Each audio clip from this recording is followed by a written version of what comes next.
Dans le rapport du Haut Conseil pour le climat, il est écrit que même si on tient le 2 degrés, à 2050, les conditions de sécheresse, de température et de précipitation de l'année 2022 seront la moyenne.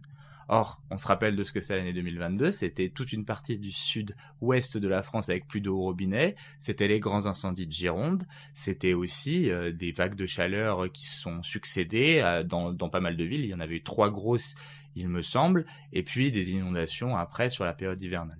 Donc ouais, effectivement, ça, on va devoir le gérer de toute façon.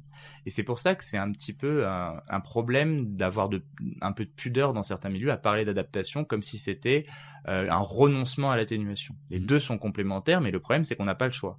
Même si on atténue, on va devoir s'adapter et on n'est pas trop sur un chemin d'atténuer, donc de toute façon cette question d'adaptation elle va se poser.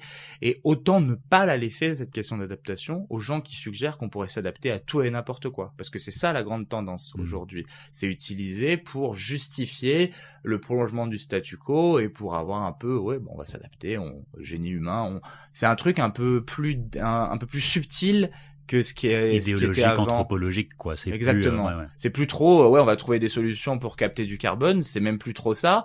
On va les laisser chercher sur le carbone. Mais si on trouve pas, de toute façon, on s'adaptera.